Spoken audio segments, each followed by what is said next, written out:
Você faz exercício sem gostar, se aquilo não te faz sentido, cara, faz exercício só pra você permanecer vivo, porque se você ficar com a expectativa de que o mínimo que você faz vai mudar o seu corpo, você tá ferrado, não vai.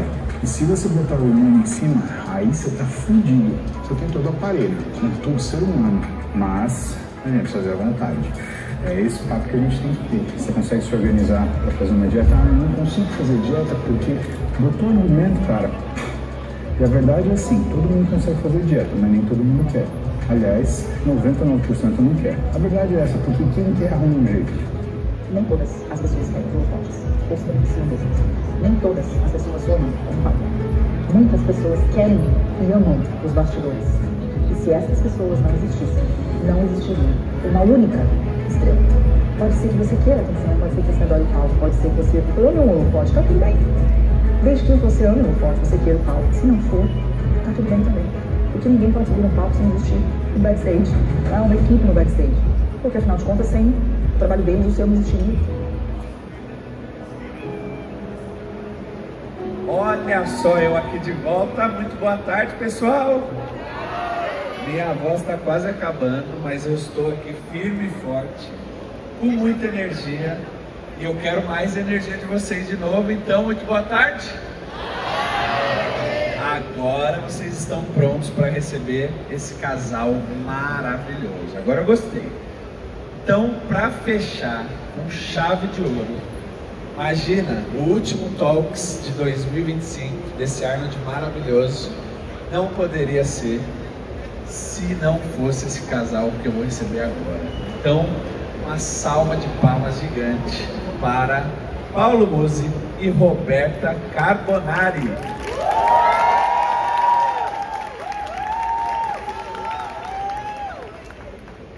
Bem-vinda novamente. É minha cunhada, tá? Deixa eu comunicar. Bem-vindo novamente, meu irmão. Mais um ano, fica à vontade aqui, ó. Obrigado. Mais um ano que eu recebo esse casal maravilhoso. Que honra! Que honra porque ano passado foi muito legal. Foi um papo bem descontraído e é isso que eu quero trazer novamente. Tanto algo pessoal deles, quanto algo que pode agregar. Então depois eu vou pegar algumas dicas, tentar passar algo que agregue na vida de vocês. Nesse mundo fitness está em ascensão e crescimento cada vez mais. Então, eu já quero começar com a Rô, que está aqui junto com tantas pessoas que amam o esporte, que fazem nutrição, que começaram a nutrição por sua causa. Então eu queria já começar nessa área da nutrição com você, o quanto você percebeu do nosso último papo para hoje, tanto aqui no evento, número de pessoas, mas perante as redes sociais, perante o número e o crescimento absurdo, exponencial aí também, dos novos nutricionistas no mercado, e o quanto você, de verdade, eu sei que ela vai ser humilde, vai falar que não, mas o quanto você fez parte disso também, porque com certeza você tem um peso muito grande e você espelhou muitas dessas pessoas que estão vivendo o sonho de trabalhar nessa profissão hoje e ganhar dinheiro com isso. Obrigada, querido. Realmente, assim, se a gente olhar para os números da nutrição hoje, o crescimento nos últimos 2 anos foi mais de 200%. A gente tem hoje 192 mil nutricionistas registrados trabalhando no Brasil. O que a gente nem imaginava, né? Há um tempo atrás, há 10 anos atrás, a gente imaginava o nutricionista trabalhando na unidade de alimentação e nutrição, ou ainda como uma parte tímida de uma equipe dentro de um hospital. E hoje nós temos os nutricionistas atendendo nas mais diversas áreas. Enquanto que há 2 anos a gente tinha 4 especialidades, especializações, né? Tipos de especialistas concedidos pelo CRN, hoje nós temos mais de 12. Então a área cresce cada vez mais e a presença do nutricionista em equipe multidisciplinar, cuidando de atletas, né? E cuidando das mais diversas áreas da saúde, cresce também. Para mim é um orgulho poder assistir isso acontecer, né? Eu coordeno hoje 4 pós-graduações, então eu estou com muitos alunos o ano todo. Eu tenho no WhatsApp pelo menos 4 grupos, 8 grupos, 2 de cada pós-graduação que eu coordeno. Então eu falo normalmente com 4 mil nutricionistas por ano nos meus grupos de alunos, né? E eu fico cada vez mais feliz de ver a vontade que as pessoas têm pela profissão, mas também o quanto as pessoas acreditam mais que é possível viver da nutrição, que é possível viver de consultório. E é possível fazer muita coisa como nutricionista e trabalhar de formas diversas nessa profissão maravilhosa. Com certeza, você vê essa abertura de leque é gigante. Eu parei no 8 ali, você falou que já tem 12. Exato. Eu sabia que tinha dobrado o número de efetivos ali, especialidades, mas que legal. E pra você ver, a gente é daquela época que você perguntava, eu sou nutri, o que você faz? Eu cuido do restaurante, eu cuido da parte técnica do restaurante. Exatamente. Né? Então hoje as pessoas têm orgulho de falar, eu estou bem sucedido em cuidar da alimentação das pessoas e viver disso, é maravilhoso. Parabéns pelo trabalho que você continua fazendo com excelência. Obrigada, parabéns a todos vocês, né? Trabalham na área. Uma salva de palmas para a Rô. Maravilha. Dr. Paulo Mursi, bonitão como sempre. Olha. Maravilhoso, né? De rosa, então, olha. Ficou lindo, ficou não? Tá bonito de piloto, tá não? Tá bonitão, ele é bonitão, né? Sempre que eu vejo ele eu falo, caramba, é o Superman mesmo. É bonito, forte, médico, tá maluco? É? Paulo, faz tempo que eu não te vejo, tava com saudade, inclusive. E você, eu nem vou falar muito agora do fitness, mas eu vou falar dessa nova moda que tá deixando a Rô doida, né, Rô? Da onde surgiu essa vontade? Como foi o início disso? Porque hoje as pessoas veem ali o anúncio, você já rodando com o carro e tal, mas tudo tem um começo. De onde saiu a vontade? Qual foi o primeiro relacionamento com isso? E a virada de chave que é, eu vou enfrentar essa loucura e vou vivenciar isso nesse ano de 2025. Como foi? Bom, eu cuido de alguns pilotos de diversas modalidades, desde da Fórmula 1 até Porsche. E em especial fiquei muito amigo de um, que é o Marcel Miller, que ele corre a Carrera Cup, que é a Porsche Cup profissional já, é o último. Aí um dia ele me liga e falou, vamos comigo, eu vou ter uma etapa aqui, vou te levar junto. Quando eu cheguei lá, ele tinha me dado de presente um negócio chamado Driver's Experience. E você anda como piloto, com um instrutor do lado. E aí o que o sujeito faz? Ele dá uma volta com você, e aí ele para o carro e fala assim, gostou? Aí você fala, gostei. Aí ele fala assim, agora é você que vai fazer. Uau. Aí você trinca, não passa nem Wi-Fi. E aí você roda em Interlagos, ou então você roda na pista que for. Sim. E o sujeito, em vez de falar vai devagar, ele fala, vai, pisa, pisa, pisa, pisa, pisa. E aí você morre de medo a segunda vez, mas depois que você dá 5 voltas, ele para o carro e vem um engenheiro e te mostra como você correu, como ele correu e o que você tem que fazer para melhorar. Sensacional. Aí nas 5 voltas remanescentes você acerta o que você queria ajustar. E o meu tempo foi muito bom. Aí eu estava descendo do carro e eles é serviço completo, então eles pegam o carro, colocam seu nome, seu número, você se sente piloto mesmo. Eu estava do lado do carro dando bobeira e chegaram 2 sujeitos para mim e falaram, que legal, você vai pilotar? Eu falei, não, vim fazer um driver experience. Aí você falou, mas você gostaria de pilotar? Eu falei, pô, que cara que nasceu na década de 79, 80 que não queria pilotar igual, sei lá, a gente assistia corrida de Fórmula 1 com Ayrton Senna domingo de manhã. Passou. Aí chegou na segunda-feira, a Thaís, que é a nossa gerente de projeto, falou, Paulo, então, o que você acha de você ser piloto? Eu falei, como é que é? Ou seja, armaram pra mim, vocês entenderam? Todo mundo armou pra mim, eu cheguei lá e já era piloto. Não, na verdade não foi.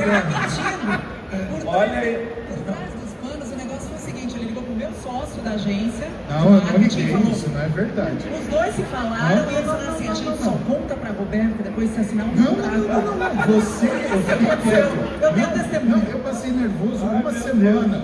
Sabe quando você faz merda em casa, com os homens, né? Você faz uma cagada em casa e você fica com medo da sua mulher descobrir. Na realidade, você fica com medo, mas você sabe que ela vai descobrir. Então você já está pensando no argumento que você vai dar. Como você vai se safar. Aí um dia ela chega rindo, ela entra rindo no quarto e eu ali sentado com tudo na mão, tipo, não vamos conversar, não vamos conversar, não vamos conversar. Ela, então você vai ser piloto da Porsche Cup, cara. Escorreu uma água ali do lado, assim. A frequência cardíaca subiu e assim, eu não tenho experiência em automobilismo, sendo muito sincero para vocês. eu nunca subi em kart e eu corro com gente que, sei lá, nasceu em cima do carro. Nasceu no kart, é. E aí, cara, tô treinando, que nem louco, mas a primeira corrida eu saí em último e cheguei em último. A única coisa que eu consegui chegar, porque teve amiguinho meu que não conseguiu. É verdade. Então, assim, é uma luta, pessoal, a gente olha assim a corrida e parece que é fácil. Cara, é uma luta você ficar na pista, é uma coisa maluca, insana. E é completamente contra-intuitivo. Tudo que você não faz no seu carro, você faz no carro de corrida. Como é que você freia no seu carro, por exemplo? Você vai apertando, aí você segura, né? Carro de corrida não é assim, você empurra e vai soltando. O detalhe, se você faz isso na curva e você solta o freio de uma vez, o carro perde o controle e você roda. Porque no carro de corrida, quando você... Ele é um negócio que faz assim, ele faz um balanço. Peso para frente, peso para trás. Então quando você está freando, ele está segurando a frente do carro e o contato está total no pneu da frente que esterça. Então ele acompanha a curva. Se você fica com medo e você solta o freio, você acha que você vai rodar, aí o carro roda. Agora, e para tirar 30 anos de direção e entrar o programa, o chipzinho de piloto? Verdade. Aí o cara fala assim, ó, se você rodar, o piloto que está do seu lado fala, você vai rodar. Sim. Se você rodar, você tem que lembrar de pisar na embreagem. Mas assim, não é que você precisa pisar na embreagem, mas se você não pisar, pode ser que o motor rode para trás e aí vai custar 150 mil reais. Aí você sai do seu carro assim, cara, se eu rodar é 150 mano. Olha o prejuízo. Aí o cara vira para você e fala assim, então, mas se rodar muito aí quebra o motor, aí você soma mais 350. Sai com isso na tua cabeça, pilotando o máximo da velocidade, sabendo que você pode ter uma conta de 500 pau numa rodadinha. E você então, não avisou sua mulher que teria. Mas eu sou uma ótima mulher de piloto. Antes dele entrar no carro, eu dou um beijinho e falo, amor, não corre. E é isso. Boa. Igual eu falo pra ele da estrada, amor, corre não devagar. Corre devagar. Mas assim, objetivamente, o que interessa, eu acho que o automobilismo é uma área que não tem sorte. Esquece sorte. Você não acorda um dia e anda com o carro e você consegue ficar na pista porque você tem sorte. Você tem que ter... O que aqueles caras têm, eu não vou falar de mim, mas o que os pilotos que eu corro, eles têm? Eles têm muita habilidade. Eles têm muita coragem. É um nível de coragem que eu não sei explicar para vocês, porque de entrar no carro, a frequência cardíaca sua já sobe, porque você fala assim, cara, eu vou ter que pilotar isso daqui que nem um avião. E não tem eu vou mais devagar, porque se eu for mais devagar, os caras passam por cima de mim e eu causo um acidente. Então eu tenho que andar no ritmo deles. E eu acho que de certa forma a habilidade é boa, porque o que eu estou ganhando fisicamente? Condicionamento aeróbico. Galera, a hora que eu saio do carro, minha frequência cardíaca está 65, ela vai a 160. E ela fica até eu parar o carro no box. É absurdo. É um cardio que, cara, não tem bicicletinha que faz aquele cardio. A outra coisa é aprendizado neuromuscular.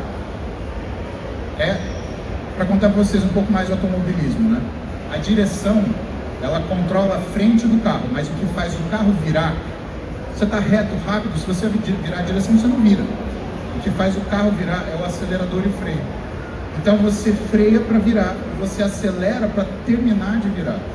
E isso na tua cabeça é muito difícil, porque no dia a dia do trânsito, o que você faz? Você freia e vai virando, acelera e vai virando. No carro não. No carro de corrida você enfia o pé no freio, vai soltando ele devagar, quando você chega no ápice da curva, se você não acelerar, você fala, eu vou devagar. O carro vai espalhando, você sai, você vai para a grama, ou para o muro, dependendo de onde você estiver. Então, por mais medo que você tenha, você tem que tirar o pé do freio e enfiar o pé no acelerador, porque senão a curva não é feita, você vai reto. E esse aprendizado neuromuscular é que nem, sei lá, um malabarismo, é uma coisa nova. E a outra coisa, cara, é um exercício de coragem. Então, quando eu saio da pista, parece que as coisas me atingem menos, sabe? A gente tem preocupação com muita coisa e tem uma frase famosa que é o seguinte: não gasta o seu tempo pensando demais. 90% daquilo que você pensa nunca vai acontecer. A pessoa que vai brigar com você nunca briga. A resposta que você espera nunca vão falar para você. A desgraça que você está achando que vai ser porque aquele trabalho, aquilo não acontece. Aí você viu que você gastou uma energia absurda, você gastou sua vida, você não curtiu o que você podia curtir, e ainda assim, você ainda está preocupado com aquilo. Eu saio da pista, Renan, parece que tudo fica mais fácil. E isso fez um reflexo diferente para mim, que eu acho muito importante, no meu modo de dirigir. eu fui treinar sábado passado e treinar, assim, a pista que a gente tá, uma pista em Mogi, que é o Village Attack. Se vocês assistiram Acelerados, vocês vão ver essa pista, né? Mas vocês vão ver ela num caminho menor. A gente faz o caminho total. E nos pontos de maior aceleração, de maior velocidade, e a gente fica perguntando quanto que você pega no carro. Não é um absurdo, assim. Você pega entre 230 e 250 km por hora. O absurdo é quando você freia e faz a curva rápida. Então a gente, em mais ou menos 75 metros, você freia de 250 para 80 km por hora e depois você entra na curva e você sai acelerando. Então é frequência lá em cima. A força G que seu corpo aguenta toda hora. Aí eu fui pegar o meu carrinho e fui voltar para São Paulo.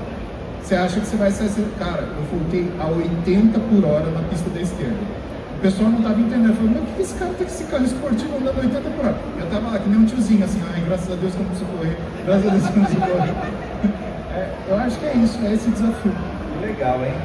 E aí, Rô, agora conta a sua versão. Que a do Paulo é uma, né? A sua é outra.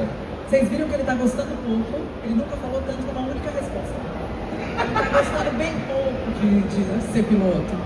Mas a grande verdade é que no primeiro momento, obviamente, né, dá receio. Você espera que aos 45 anos ele arrume um outro hobby, que seja, por exemplo, jogar videogame. Não acelerar 200 por hora, né, um golfe, um negócio mais tranquilo. Mas, por outro lado, quando eu vi ele participando desse processo, a primeira coisa que eu percebi no Paulo é que seja o que for que ele decida fazer, a disciplina da musculação está com ele. Porque eu conheço o Paulo desde os meus 13 anos. E desde os meus 13 anos, o Paulo vai para a academia e ele treina. Quando ele decidiu e assinou, né, com a Porsche falando que ele ia correr, desde este dia, do lado do nosso consultório hoje tem uma sala com o simulador dele. E desde esse dia, ele chega 2 horas mais cedo e ele treina toda manhã. Ele acaba de atender os pacientes às 9 horas da noite e ele treina toda noite nesse simulador. Então, quando uma pessoa está disposta a fazer isso, a primeira coisa que você tem que fazer é incentivar e falar, vai fundo. Né? Porque poucas pessoas têm essa disciplina quando desejam muito alguma coisa. A segunda coisa é que quando eu cheguei na Porsche, eu vi meu marido tão feliz quanto o dia que a filha nasceu e o dia que ele passou a medicina. Eu falei, tá tudo jeito. Nada do que eu fale vai mudar o que ele quer fazer. E no final das contas eu me diverti muito, fiquei muito feliz de ver ele fazendo uma coisa nova aos 45 anos, né? E se desafiando aos 45 anos. Porque muitas vezes eu recebo no meu DM dos stories, eu tenho 40 anos e gostaria de fazer nutrição, você acha que é tarde demais? Eu tenho 40 anos e eu quero mudar de profissão, você acha que é tarde demais? Nunca é tarde demais quando você tem vontade, encara essa disciplina e um tiquinho de coragem, né? E a gente nem precisa acelerar 200 por hora, né? Para acelerar a nossa vida para outra direção. Então, tenho muito orgulho do que ele fez. Uau, uma salva de palmas. E agora, Paulo, algo que aconteceu agora recente comigo, eu tenho certeza que está acontecendo com você. Desde o fim do ano passado, eu decidi que, na realidade, no fim de 2023, eu decidi que não participaria mais de competições de fisiculturismo.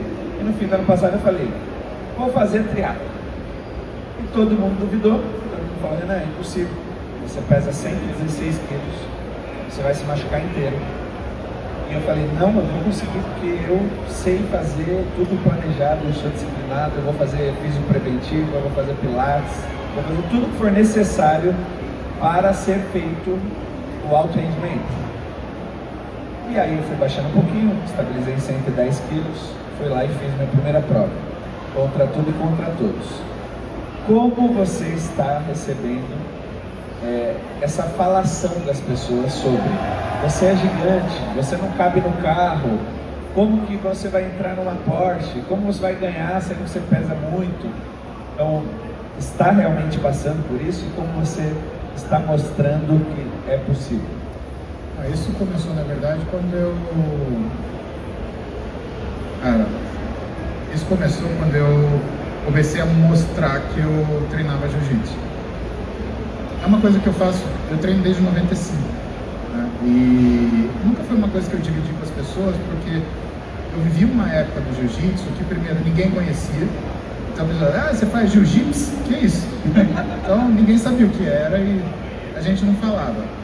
Aí depois eu cheguei e eu eu era graduado numa fase onde o negócio do jiu-jitsu ele ficou um pouco estranho, porque a galera que era brigão de rua, quem olhava, por exemplo, na faculdade, aquele cara, você era marginalizado. Estamos falando de 99 até 2004, né? Como assim você faz jiu-jitsu? Aquele negócio de brigão. Então eu ficava quieto também. E do mesmo jeito que continuou, ficou. Só que, o que aconteceu? Tem um combinado em casa, minhas filhas quando fazem 13 anos, elas começam a sair, passear, falam, tudo bem, mas você tem que saber se defender. Você é mulher, eu não vou estar com você, e eu não quero que você vire uma brigona, mas eu quero que se você precisar neutralizar uma pessoa para você correr e pedir ajuda, você consiga fazer isso eficientemente. Porque, cara, hoje está muito esquisito, né? E assim, eu acho que as pessoas estão mais covardes. Então eu vejo um bando de moleque na rede, sabe? Um monte de não me toque, com meio de dói. É esse cara que bate em mulher. É esse cara que agride, é esse cara que xinga, é esse que vira valentão na frente de mulher. Aí a hora que um homem para na frente dele, aí o sujeito fica todo, tá me ofendendo. Cara, e isso eu tenho medo. Isso eu tenho muito medo. Eu não estar do lado da minha filha se ela precisar. A Duda, que é a minha mais velha, ela tinha amigo que fazia Krav Maga. Então ela foi fazer, ela fez até os 19 e sabe se defender. Ótimo. A Clara era mais quietinha. E aí o que aconteceu? O meu professor de jiu-jitsu, meu mestre, ele é especialista em defesa pessoal, mulher e criança. E aí o que eu fiz? Eu mudei o treino para o prédio. Então ele me dava aula particular para Clara me encontrar treinando. E aí uma não treina, ele falou assim, olha só, vou te ensinar a pegar seu pai. E criança, assim, gosta de ver o pai se fuder, né? Então, você ensina ela a fazer isso, ela, nossa, que legal, né? Bati no meu pai. Aí no segundo treino, ele fez de novo, ela aprendeu a fazer outra coisa, doeu, ela ficou muito feliz, né? E aí no terceiro treino, ela pegou e trouxe assim, mano, toma, experimenta, você vai gostar. E aí o que era...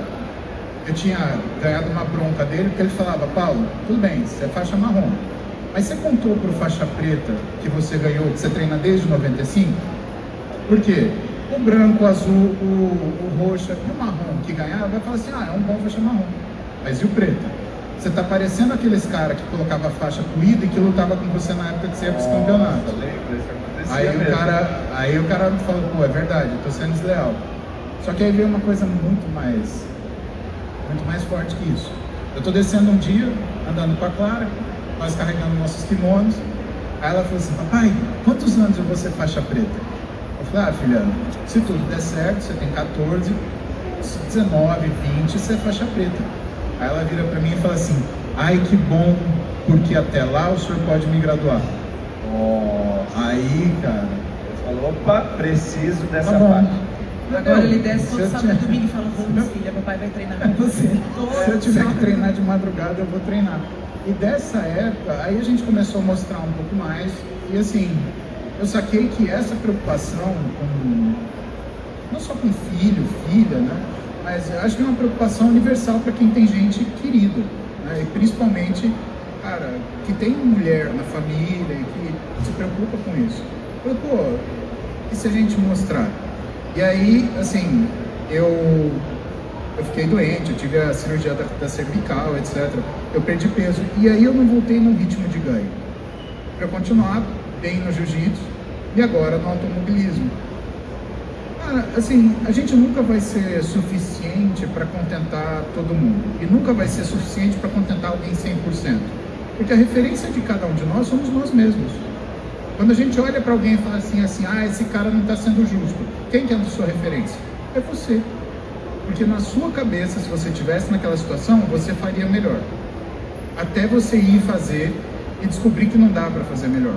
É que nem eu te falo do aprendizado do automobilismo. A gente assiste Fórmula 1, assiste a Fórmula 1 e fala, nossa, por que o fulano não passa? Eu descobri por que o fulano não passa. Ele não passa porque você olha assim, um a mais é pau. Então, acho que não vai dar para ir, né?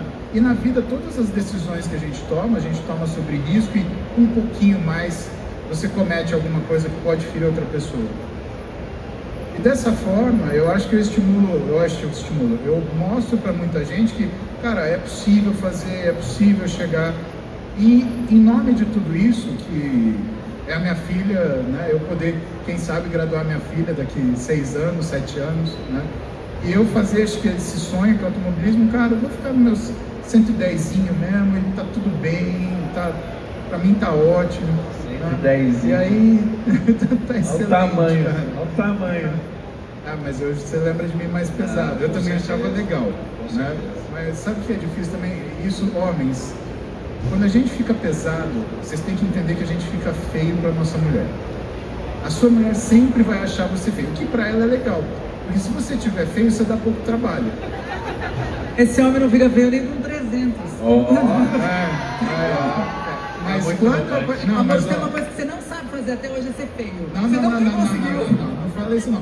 Quando eu cheguei, magrinha, de barba feita, ela falou, nossa, tá bonito, quer dizer, você tava feio. É simples assim, isso é matemática. Olha o amor. pensamento agora.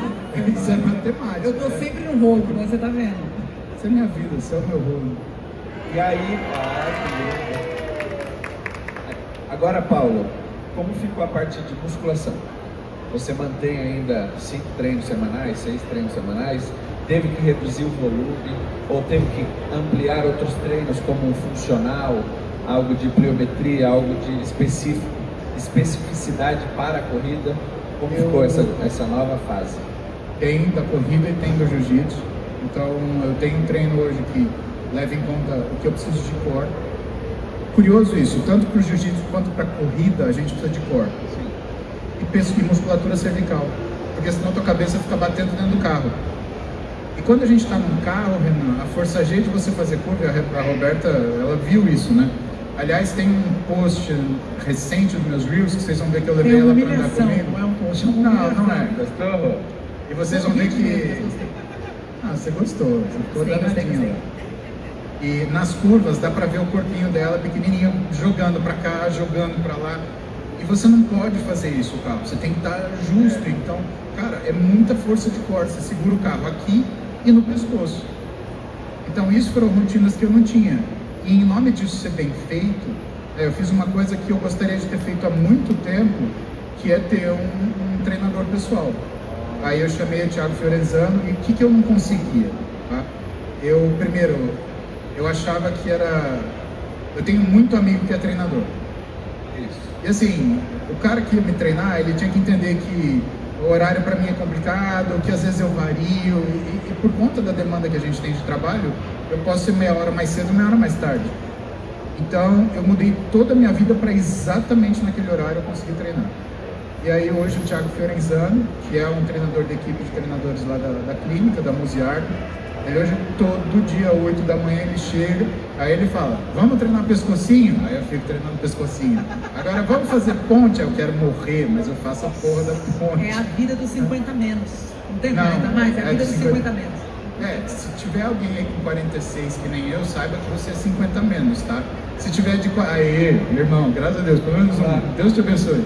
Mas olha só, quem tiver até 45, isso é 40 a mais, né? Então isso acontece com a gente.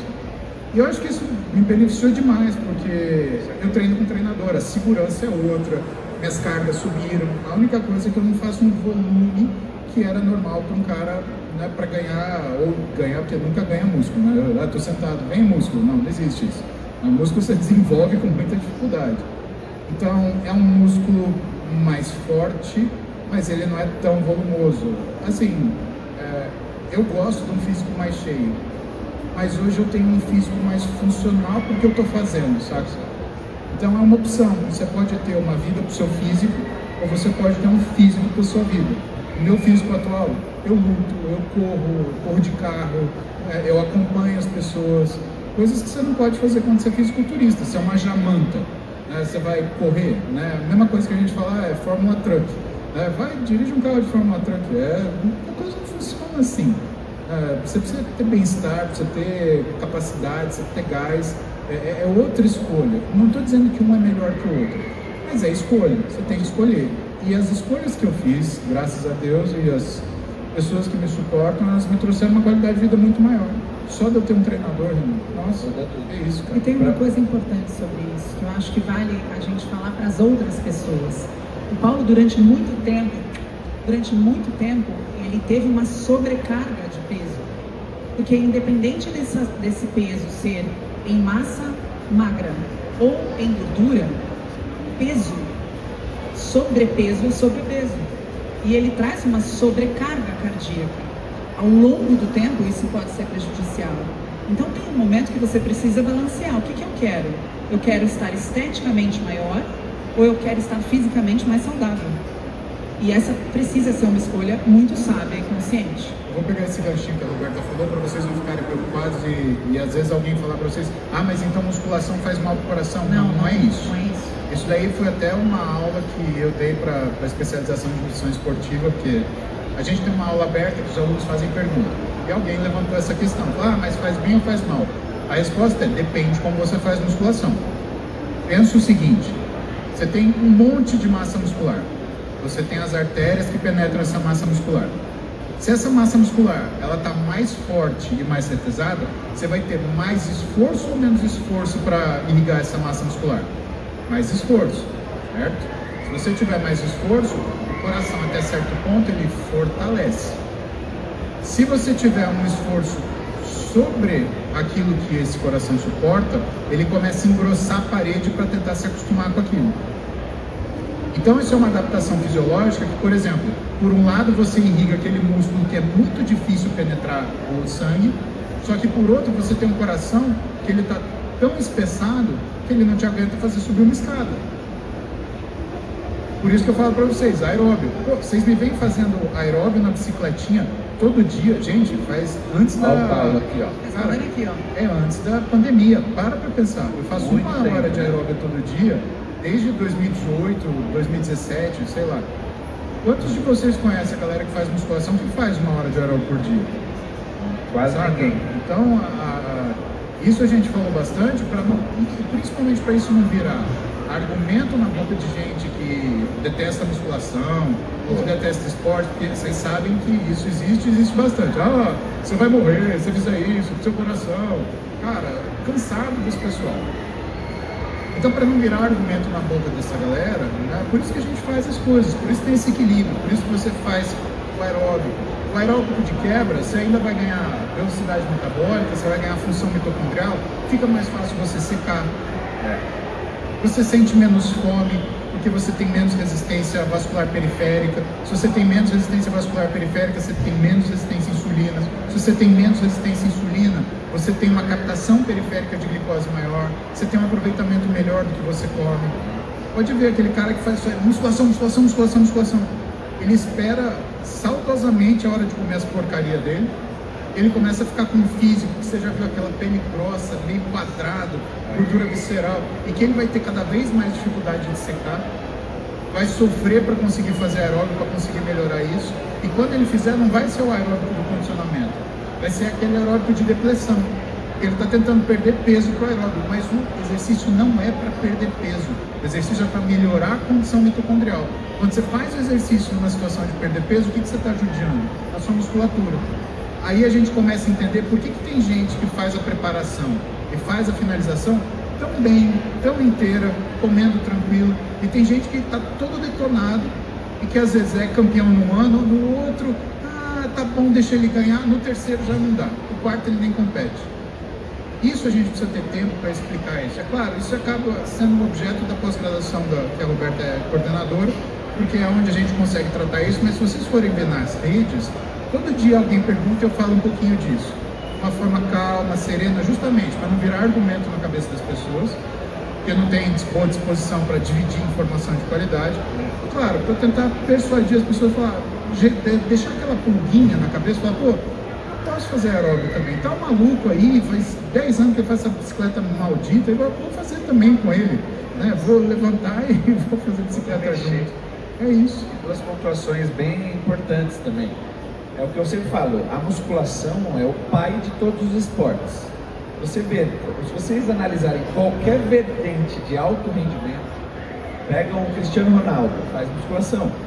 Pega um Federer, ele faz musculação. Pega o LeBron James, ele faz musculação. Por isso é tão importante, e não tem essa, né? As pessoas querem justificar de alguma forma que a musculação não é boa, e ela é boa sim. Só que tudo tem que ser feito na maneira e na medida correta, certo? E a segunda é, eu mesmo vivenciei isso, como eu falei, e eu estou muito feliz com essa mudança. Eu ainda consigo e quero manter, contra tudo e contra todos, um peso alto, manter em torno de 100 quilos. E meu objetivo é fazer um Ironman pesando 100 quilos. Ah, Renan, é impossível. Não é possível, eu vou mostrar que não é possível. E eu já fiz o meu primeiro olímpico. Então, quem diria um cara de 110 quilos nadar 1,5 km, pedalar 40 km e correr 10 km? Se eu falasse para alguém, todo mundo ia duvidar. Eu fui lá e fiz. Então eu vou mostrar que é possível e o Paulo vai me ajudar um pouco nisso, que ele estava conversando ali backstage comigo. A gente vai se unir aí para ele fortalecer com todo esse conhecimento e network que ele tem. E agora, antes de finalizar, deixa eu ver, ainda temos um tempinho, vai ter pergunta, calma. Eu quero saber os projetos da Rô também. Como que vem essa ascensão da pós e o que você planeja agora para 2025, tanto dentro já desses projetos que existem, quanto algo novo que está por vir, se você quiser compartilhar com a galera. Esse ano a gente está transformando a pós-graduação, né, em um lugar onde a gente tem mais estudantes do que apenas alunos. É muito comum a gente ter nas universidades um número suficiente de alunos. Uma pessoa se inscreve na sua pós-graduação, ela assiste sua aula e ela fica esperando acabar a pós-graduação para pegar um diploma e colocar na parede. Uma pós-graduação não muda a carreira de ninguém, não altera nenhum profissional. Ser estudante muda, né? Fazer realmente estudar aquela aula muda. Então, para você ter uma ideia, nós estamos na 10ª turma de nutrição clínica. Nutrição clínica sempre foi uma especialidade. Se a gente olhar quantas pessoas são especialistas em nutrição oncológica no Brasil, 3. Porque as pessoas fazem a pós-graduação, passam pela pós-graduação, não necessariamente estudaram o suficiente para prestar uma prova de título e se tornar um especialista. Então, esse ano, um dos projetos é, toda semana, as pós-graduações trazem clínicas, escolas e grupos de estudos semanais, em que a gente estuda com o aluno, para que ele não só passe pela faculdade, mas para que ele esteja apto, ao final dela, tirar seu título de especialista. Então, esse é um grande sonho que eu tenho, sabe? Ter realmente mais profissionais que são especialistas. Eu fico pensando, né, se você tiver que ligar para um nutricionista para cuidar da sua mãe, para cuidar do seu filho, você quer um especialista. Você não quer alguém que só tem uma frase no Instagram, transformei 15 mil vidas, atendi 35 mil pacientes. Eu fico pensando que com 9 anos de idade começou a atender, atendeu 10 por dia e passou 75 anos atendendo. Você quer um especialista, você quer alguém que realmente tenha estudado a fundo as coisas. Então esse é um grande projeto que eu tenho na área de nutrição. O outro projeto é realmente me dedicar a ensinar estudantes que acabaram de se formar na profissão a atender. Porque a gente vive um momento em que todo mundo se forma e pensa, para que eu vou ficar lutando aqui para encher um consultório, se eu posso, como um milagre, abrir um curso, criar uma mentoria e ficar milionário em 3 meses? E a gente tem cada vez menos profissionais querendo ir para a prática clínica, por insegurança, por achar que isso não dá dinheiro, por achar que não é possível viver disso. Então o próximo plano que já está em andamento é justamente e não seria uma mentoria, seria uma consultoria mesmo, para nutricionistas que querem abrir o próprio consultório, querem crescer nessa área, que a gente precisa de de pessoas que atendam nossos filhos, né? Eu preciso de especialistas daqui para frente, porque senão o que vai ser da nossa área, o que vai ser da área da saúde? E o outro projeto é continuar trabalhando muito na agência, porque o rapaz provavelmente vai querer ir para a Fórmula 1 daqui a pouco, então a agência também está crescendo. E a gente pretende acompanhar todos os projetos, não só do Paulo, mas de todos os profissionais da saúde que estão conosco. E que não passa vídeo nenhum. Ele quer me gongar em vídeo agora para vocês. Não é suficiente. Tem um pedido secreto aqui. O pedido secreto de quem vai ajudar ele a fazer a maratona. Você acha que ele vai atender? Não. Se fosse o meu pedido, ele atender? Não. Não. O pedido do Paulo vai atender? Vai. Olha lá, tá vendo? Vamos ver. Peraí. Deixa eu ver. Não é possível, gente.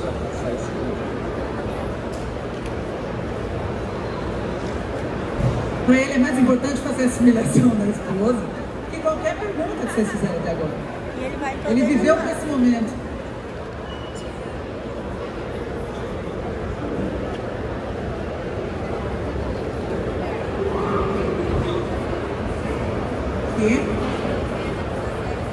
Ele não perde, ele sai dele. Ele sai dele. E ainda junta com um amigo que está pronto para colaborar. Olha lá.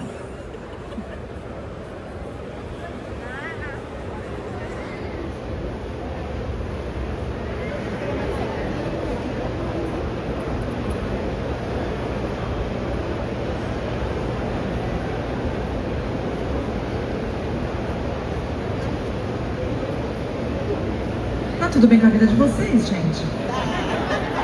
Vocês vão conversar de algum assunto em especial? A gente pode seguir aqui. Voltamos! Ó, culpa do Paulo, mas é um pedido importante. É super. Super, né? Bom, A gente não podia acabar sem isso. Tem esse vídeo importantíssimo, vocês, né? Mas toda a diferença na vida fitness de vocês. Vocês não entendem? vou. E engraçado, você estava falando assim, ó, e eu prestando uma atenção, eu ia até falar alguma coisa em cima dele. Ó, aquele negócio aqui. Muito bom. Mas, só para finalizar isso que você falou, olha como é doido o que a rede social vem construindo na cabeça das pessoas. Todo mundo quer viver o que as pessoas vivem. E as pessoas postam a todo momento que elas viraram vendedores de cursos e estão milionários, que é o que você pontuou. E aí o cara se forma e ele fala, eu também quero. Eu vou vender meu curso para milionário. Exatamente. Quem vai atender a nossa mãe? Não e sei. realmente, quem vai atender as pessoas do futuro? Ou seja, isso vira até algo que será precioso. Exato. Quem estiver pronto para atender está sozinho no mar, nadando, de braçada. Perfeitamente. Então, muito bom, parabéns e que Deus abençoe esse projeto, vai ser maravilhoso. Amém.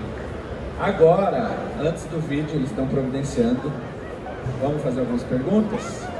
Ó, lembrem-se, perguntas boas, que sejam positivas, que agreguem a todos, tá? Vamos Para embora. começar, creatina com Coca-Cola não, creatina com cerveja não, creatina com pinga não, creatina com água e tá bom.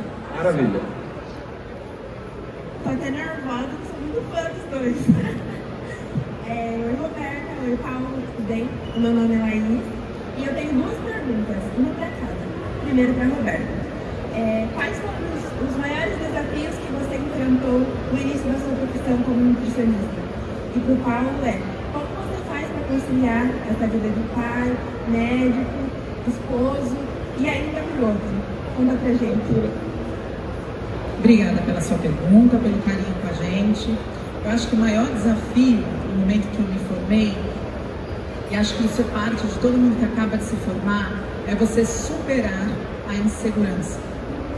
Porque a gente se forma achando que quando a gente pegar nosso diploma, a gente vai estar pronto para atender, a gente vai ter aprendido a fazer isso. E a grande verdade é que a gente só aprende a atender atendendo. A gente só fica bom fazendo. Ninguém sobe num patins depois de ter assistido um vídeo, uma aula de como patinar e sai patinando. Você precisa subir no patins, cair, machucar o joelho e fazer isso milhares de vezes, até você aprender a patinar. Quando a gente vai atender nosso paciente é da mesma forma. Então, o desafio foi acreditar que eu estava pronta o suficiente para ser responsável. Naquele primeiro momento, ninguém se forma sendo a melhor, sabendo todas as respostas e sabendo o que deve fazer em todos os casos. Mas se você se formar com a vontade de estudar todos os seus casos, pesquisar todos os seus casos e se tornar responsável, não só por aquilo que você fala, mas por aquilo que o paciente entendeu, você consegue superar esse medo inicial. A pergunta que eu mais recebo é: eu tenho medo de atender. Como você superou? Não superei. Fui atender, fui começar com medo, né? E tive responsabilidade. O medo, de certa forma, também traz algo que é muito importante. Faz com que você fique mais responsável. Eu fui comissária de voo quando eu tinha 18 anos. E um dos pensamentos entre os pilotos é que para você ser bom piloto, existe um soft skill essencial que você tem que ter. Qual é? E eu explico aqui. Vocês vão decolar amanhã, o filho de vocês, ou a mãe de vocês, o amor da vida de vocês vai entrar no avião amanhã. E quem vai decolar esse avião é um piloto que fez 180 horas de simulador e foi o melhor aluno. Quem deixa o filho entrar no avião, levanta a mão. Vocês já entraram nesse avião. O piloto não falou: olá, eu sou o comandante do voo de vocês, voando pela primeira vez. Ele simplesmente decolou o avião. Vocês já entraram nesse avião. Mas se eu perguntar para vocês assim: olha, tem um piloto com quem eu voei quando eu fui comissário, ele fez 150 horas voo. O cara já pousou na chuva, na neve, no mar, em todo lugar. O filho de vocês vai entrar no avião. Vocês estão tranquilos? Quem deixa entrar? Qual é a diferença entre esses dois pilotos? Vocês iriam responder para mim, experiência? Vocês não sabem quando vocês estão dentro do avião. A diferença, a maior e principal diferença entre esses dois pilotos é que o piloto que fez 180 horas de simulador nunca sentiu medo. E aquele que decolou 150 horas na chuva, no frio, com 132 pessoas atrás, ele sentiu medo todos os dias. E foi o medo também que o tornou melhor. Então, essa foi a maior superação que eu precisei enfrentar, porque eu estava lidando com a vida de alguém, com o filho de alguém. Eu ia decolar com a vida de alguém sentado no meu consultório. E essa foi a superação que eu precisei aprender e que eu aconselho que todos aprendam a fazer, porque vale muito a pena depois. Muito bom. Gostei. Vou usar nas minhas próximas palestras. O Paulo usa tudo e fala, minha avó dizia. E ele fala que sua avó nem disse. E era eu que tinha dito. Ele faz isso comigo há 20 anos. Ninguém mais aguenta falar da Roberta. Falou da mulher dele de novo.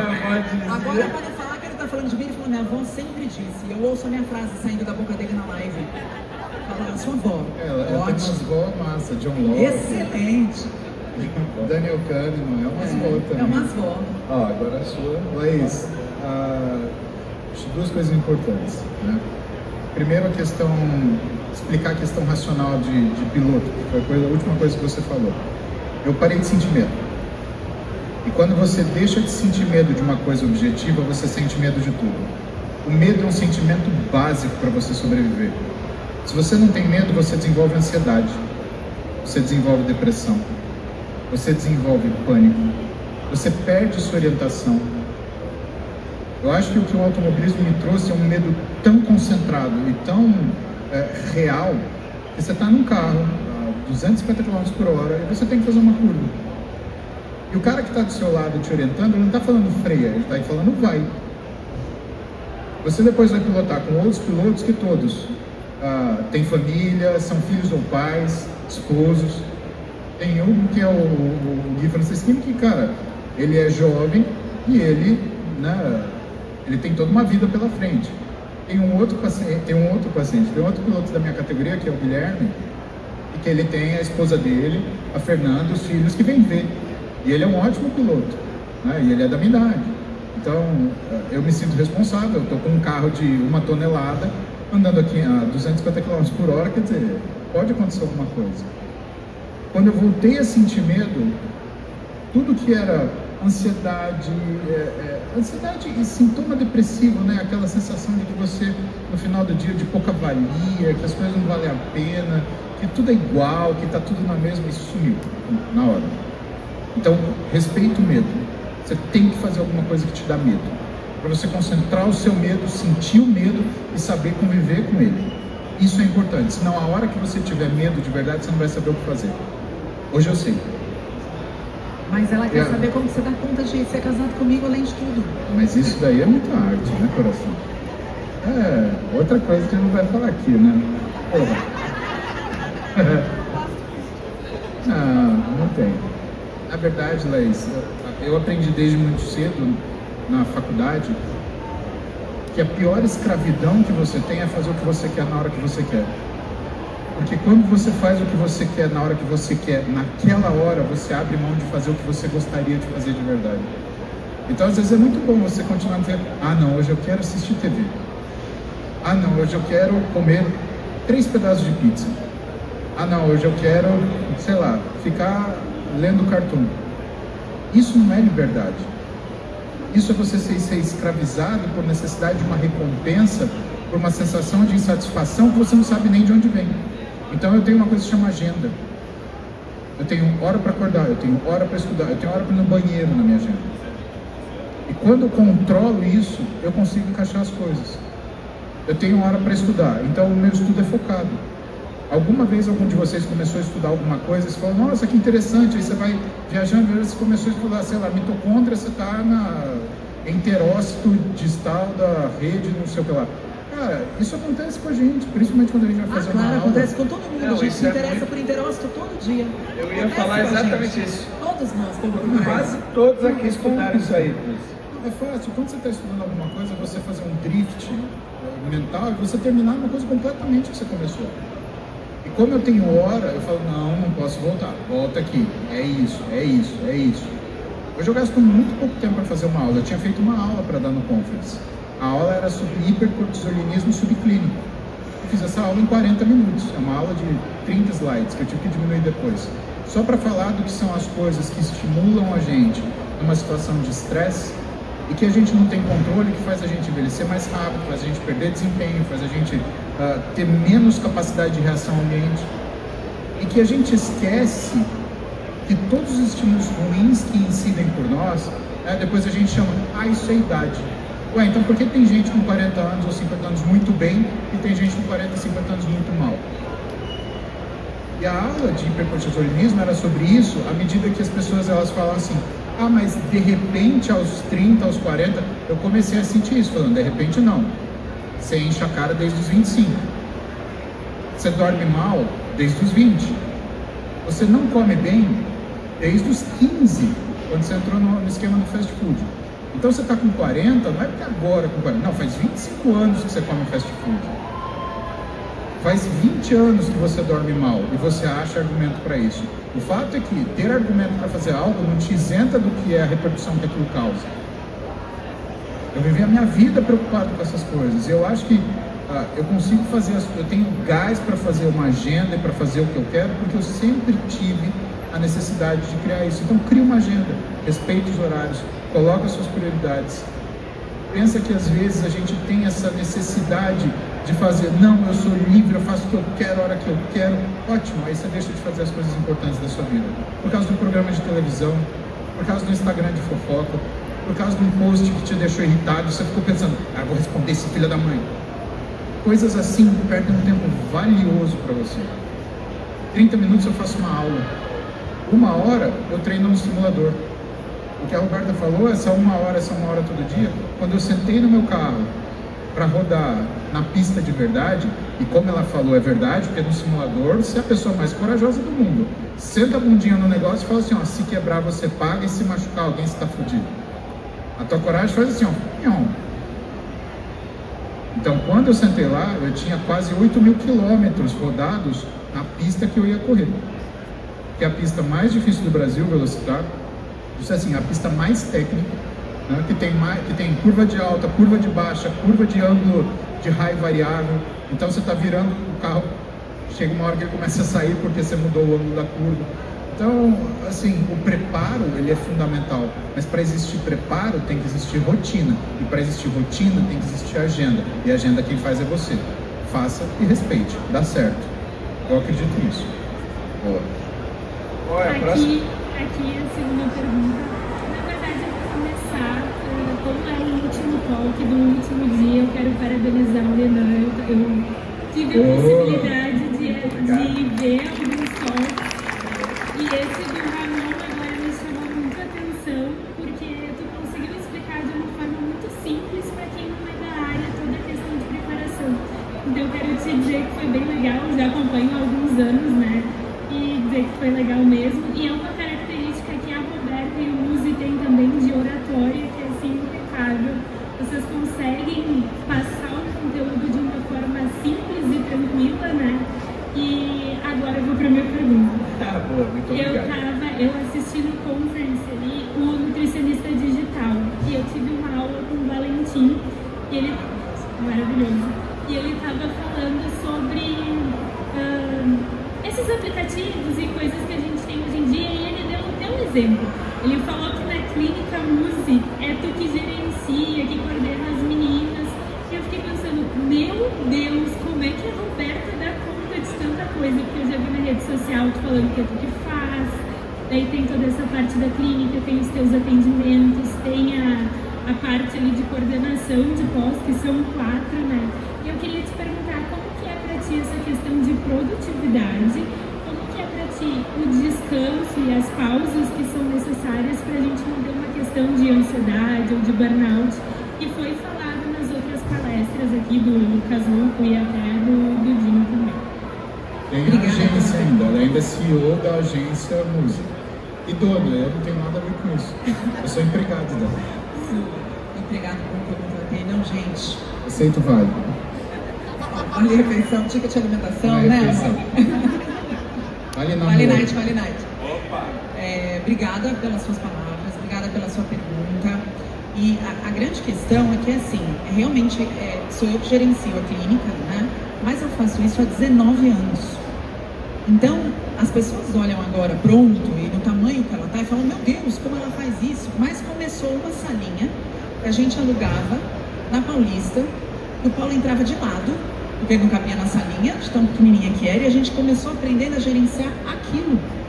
Dali foram para 3 salinhas, onde tinha um nutricionista, um profissional de educação física e o professor dele, que é com quem ele opera até hoje, José Carlos, e aquilo foi crescendo aos poucos. Então eu tive a oportunidade, eu sou formada em administração e marketing, é a minha primeira formação, eu tive a oportunidade de ir ajustando esse gerenciamento e esses detalhes e essa grandeza aos poucos. E além de tudo isso, para mim, eu falo que eu tive um privilégio muito grande de, por alguns anos, por 10 anos, poder praticar gestão e administração antes de usar meu chapéu de nutricionista e ter que sentar para atender. Então, quando eu sentei para atender na minha clínica, os processos já estavam muito bem definidos, os profissionais já estavam treinados, eu já tinha um time maravilhoso que faz com que a minha vida seja muito mais fácil, porque eles já sabem o que fazer. Eu já tinha aprendido a delegar, eu já estava menos centralizadora, e aí eu já podia fechar a porta da minha sala e estar só eu e o meu paciente, porque eu sabia que lá fora as coisas iam continuar acontecendo. Então, sim, hoje eu tenho uma clínica, eu tenho agência, eu também sou gestora de um centro de estudos em cadáver Fresh Frozen, além das pós-graduações, né? E além de ser professora. Quantas horas tem seu dia? Mas então, a grande questão é, eu acho que eu fui perdendo a mão um pouco no caminho, não vou romantizar isso não. Eram tantas coisas legais que eu queria fazer, que era muito difícil para mim falar, eu não vou. Eu queria muito. E eu sabia que eu ia gostar muito de fazer. Então foi muito difícil perceber que eu estava realmente perdendo a mão, porque eu não queria deixar que os meus projetos deixassem de acontecer, mas os projetos dos meus amigos, do próprio Valentim, que me convidaram, eram muito legal também, e eu não queria não participar. A maturidade foi me dando, e a maturidade demorou para chegar bastante, mas foi me dando a percepção de que eu preciso também dizer os meus nãos. Primeiro, porque senão seu sim não vale nada, você fala sim para todo mundo, seu sim passa a valer nada. Segundo, porque senão eu ia deixar também de ter um tempo de qualidade na minha vida e ser capaz de fazer o que eu faço e o que eu amo por mais tempo. Então eu me planejei e esse ano é um ano em que eu consigo realmente equilibrar minha vida pessoal com a minha vida profissional. Mas por muitos anos não havia esse equilíbrio. Eu não tinha vida social. Por muitos anos eu via a minha irmã, que está sentada aqui maravilhosa, 4 vezes no ano. Porque era tudo que eu tinha para ver. O resto do tempo eu estava trabalhando. Eu estava montando as empresas. Mas foi como foi para mim, foi como pode ser para mim. A gente não tinha opção de, não, a gente faz isso depois. A gente tinha que sustentar a casa, 2 bocas que a gente cria, que é a nossa responsabilidade, e a gente tinha que trabalhar, né? E a gente foi fazendo, mas é só muito importante deixar claro que a gente não nasceu desse tamanho, a clínica não nasceu desse tamanho, as coisas não aconteceram todas ao mesmo tempo. A gente fez uma coisa muito bem feita, teve certeza que aquilo estava dando certo e aceitou outra também. Aquilo já estava andando, aí a gente fez essa crescer e colocou para andar, essa outra foi crescendo. Eu assumi uma pós-graduação de cada vez. Eu assumi primeiro uma pós que só tinha 24 alunos e eu tirava do meu bolso para a pós existir, que foi a pós de comportamento alimentar. Hoje todo mundo acredita que comportamento alimentar é realmente essencial, que a obesidade é uma doença cognitiva comportamental. Hoje todo mundo olha para isso. Há 8 anos atrás, quando eu lancei a primeira pós, eu tinha 24 alunos e a galera falando, pós de comportamento alimentar. Hoje a gente está na 11ª turma, né? Na 11ª turma com 200 alunos inscritos. Mas ela começou pequenininha, ela foi crescendo, ela ficou forte, os professores todos já sabiam o que fazer, estava todo mundo muito bem organizado, a Bebela, que trabalha comigo, já estava comigo, já me ajudava também a pôr em ordem, aí eu pude assumir a pós de clínica. Depois de 1 ano na pós de clínica, eu assumi a desportiva, e assim foi, aos poucos. Então eu acho que o que eu posso falar é que eu não dou conta de tudo ao mesmo tempo, eu perdi a mão e muitas vezes desequilibrei minha vida por conta disso, e que isso é normal também, porque você é um ser humano e você vai fazer. E às vezes você vai aceitar só porque você quer muito, sem juízo nenhum, sabendo que você não tem tempo nenhum para fazer, mas que você vai encontrar uma forma, né? E com o tempo você vai também ajustando esses ponteiros com maturidade e ao longo do processo. Sensacional. última, hein, que a gente passou já do tempo. E ainda tem o vídeo. Não vai dar tempo esse vídeo, né? Pode fazer uma pergunta bem longa. Tem uma bem longa. Você sabe qual é o misto de ar? Vocês vão entender agora quando amor e arrependimento acontecem ao mesmo tempo. Vai, pode soltar. Ai, meu Deus! Só não pode ser assim, ser certinho o tempo inteiro, entendeu? Tem que ter uma loucura assim.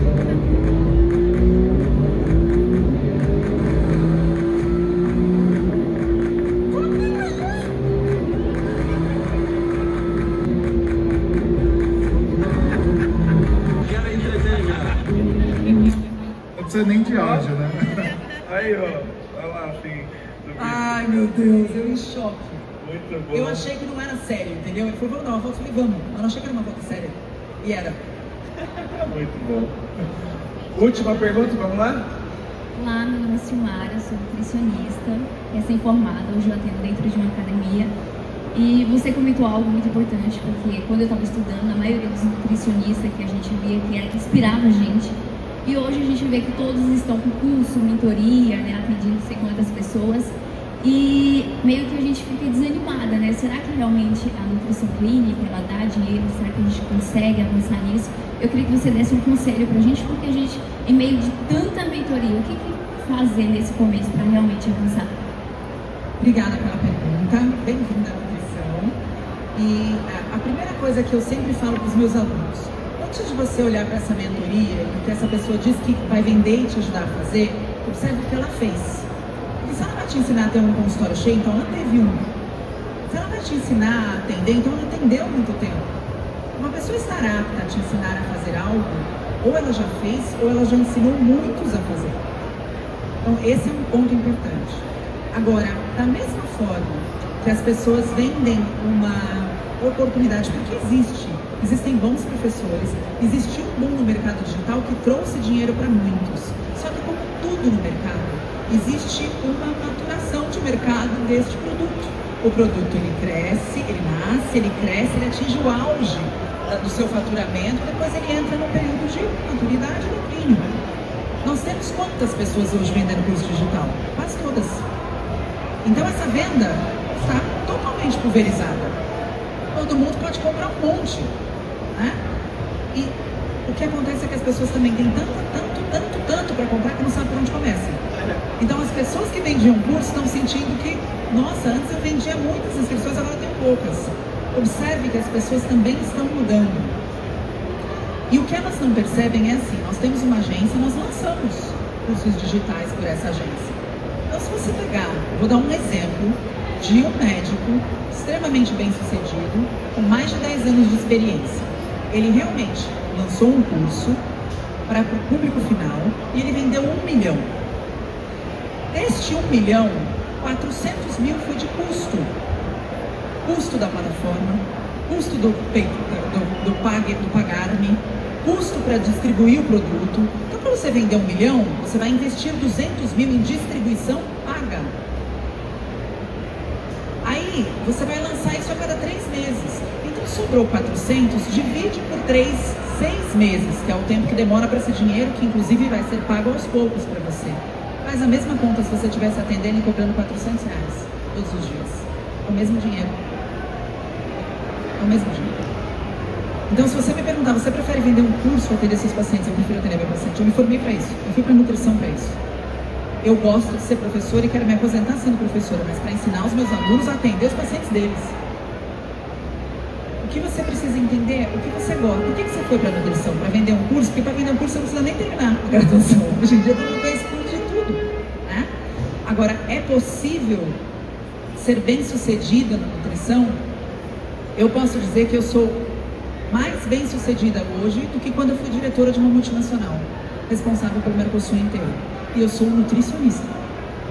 Eu posso dizer hoje que a nossa equipe de nutrição, que são 8 nutricionistas dentro da Clínica Muse, que são 22 profissionais, sustentaria a clínica sozinha, com seus atendimentos. Então, é muito possível viver de nutrição. Só que quem vende um curso digital e consegue viver disso, está todo dia no Instagram, vendendo todo dia, fazendo live todo dia, postando coisa todo dia. Sim ou não? Para você se dar bem na clínica, você tem que estar na clínica todo dia, estudando todo dia, com seu paciente todo dia, falando com ele todo dia. Igual. Você só precisa descobrir onde você quer pôr o seu esforço. E uma coisa não te isenta de fazer a outra depois. Eu hoje, se eu quiser dar um curso de como atender seu paciente, eu dou um curso de como atender seu paciente com 2 palitinhos, uma régua, um chiclete, colo ali, eu ponho um slide e falo, olha, deixa eu te falar como atende o paciente. Eu atendi um monte.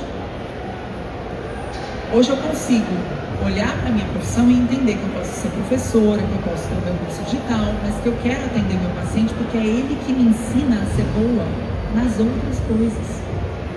Quando eu dou minha aula de pós-graduação, eu consigo dar uma aula melhor, porque eu consigo pegar meu caso clínico real, mostrar para o meu aluno e dividir o caso com ele. Eu posso ensinar um aluno a atender porque eu atendo pacientes reais. Então, é possível você fazer dinheiro e você ser bem-sucedido onde quer que você for, desde que você coloque 100% e que você tenha estratégia. Porque o meu medo é esse, as pessoas vão sem estratégia, vão só por acreditar na promessa de alguém que está dizendo que está se dando muito bem. Só que você nunca viu esses números, você nem sabe quanto muito bem é esse, sabe? E vai dar tudo certo. Você quer atender? Ótimo. Vai ter um monte de clínica querendo te contratar, porque a galera tá vendendo curso, menina. Você acredita? Vou querer te contratar. Sim. Com toda certeza. Maravilha. Pessoal, eu queria que tivesse mais tempo, mas infelizmente já passamos, estouramos, tomei bronca já. Então, Rô, muito obrigado. Foi um prazer te receber novamente. Era todo meu. Paulo, meu amigo, tudo. E uma salva de palmas para esse casal maravilhoso. Boa.